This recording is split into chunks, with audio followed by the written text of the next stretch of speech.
All right, let's talk about the Baltimore Ravens, who have some questions this offseason as they were so close to winning it all this year. They were the 1 seed. They had the home AFC championship game, did not play well in that game, ultimately are now wondering what they do in this offseason when they were hopeful that, at this point they'd be talking about what they're going to do in a Super Bowl. Well, they might have some difficult decisions coming up this offseason. So you look at their cap space and cash situation, a decent amount of projected cash they should have at their disposal, but not a lot of cap space. So if they are going to, try and spend over the cap, they can. They have that ability, but it will take some finagling to make that work. And the question is, how much do you want to kick the can down the road in this situation? And you could, but again, comes down to how much is the owner willing to give out right away, because if you want to kick the can down the road, you have to pay the money right now. You can't pay it later. So definitely, not a completely awful situation money-wise, but they've got some, they've got a little bit of money, not a ton of money, I should say. But, there's ways they can clear up some more money. These 5 players could clear up, the number next to them. Obviously, we're talking millions of dollars. There's some ways to get some extra money here. I'm not saying you cut all these guys, but if you were to cut any of them, this is how much money you could save. So again, the way to view it is these are basically, you should view it as those are free agents that would cost that amount of money. Do you want them or do you not want them, essentially? So again, wouldn't be shocked to see some of them go here if you are in a situation where you have to save some money. Because like I said, they don't have a ton of money, but you might be saying, well, what's the big deal? I mean, they have a little bit of money. What could possibly, what free agents do they really have to sign? Well, this is the extensive list of key free agents. There's even other guys that I didn't put on the list. Also misspelled Kyle on the bottom there. I wrote Cool Van Noy in a weird way. But Kyle Van Noy, obviously there.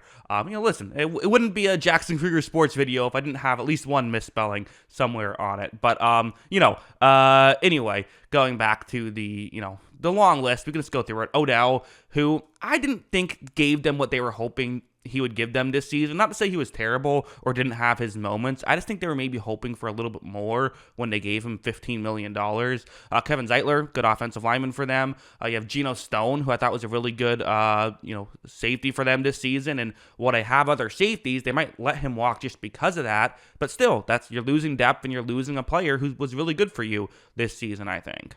You have a guard, John Simpson, who, I thought had an okay year. You're not losing a ton by losing John Simpson, but if you lose him, you have to replace him. Same thing like Gus Edwards, who I like in that offense, but again, maybe you could argue running back's not the most important position, all that. Still, you're going to have to replace him with somebody. Rocky Sin didn't give them a ton this season snap count-wise, but, just due to injuries. But at the same time, again, I think someone will probably go out and pay him some money.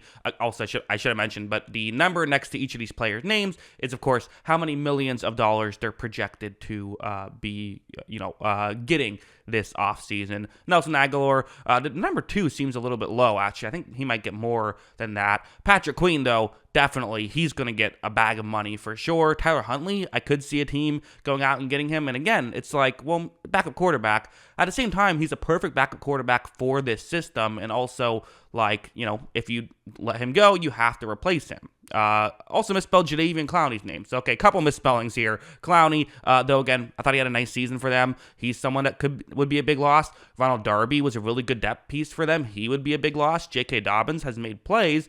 Justin Matabuke had a breakout season this year. I don't know if I want to beat a team paying him $23 million, but I do believe a team is going to pay him something like that. So, you're kind of in a tough spot there.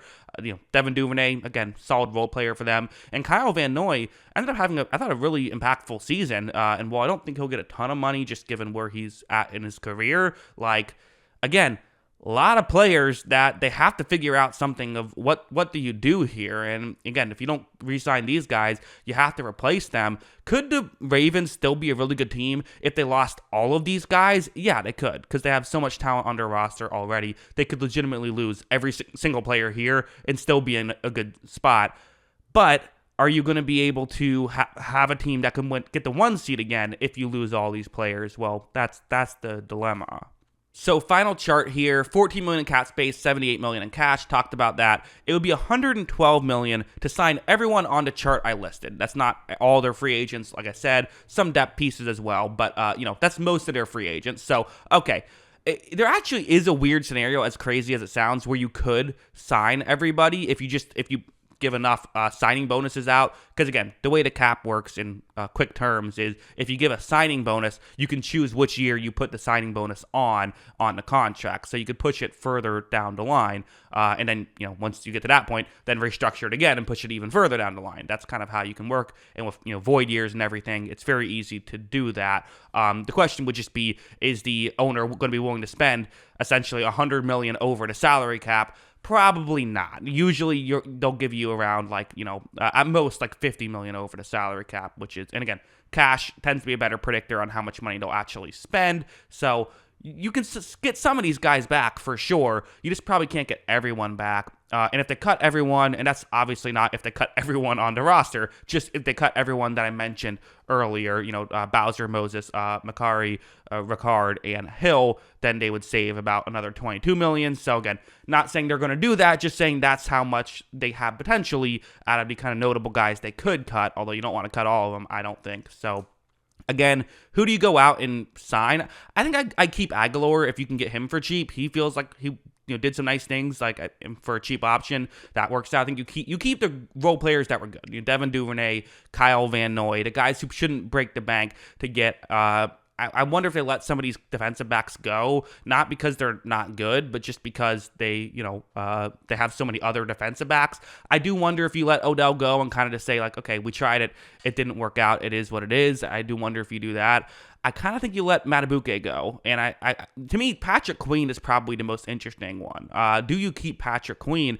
I think they want to, right? But they just paid Roquan Smith all this money. Are you going to put $40 million essentially into the linebacker position? That's the question. So I don't know what they do. And I do wonder if maybe you try to replace some of these guys through the draft. But again, the draft is not a sure thing. And you never want to be in position going into the draft where you're like, okay, we need to sign these players. This is what we have to do, or we need to draft these players. You want to go into it like, hey, let's just draft the best player possible. That's the ideal scenario. That's usually what the Ravens do anyway, so they should be okay there, which is part of how they've been so good for so long. It's because they just simply draft the best player instead of draft for need usually.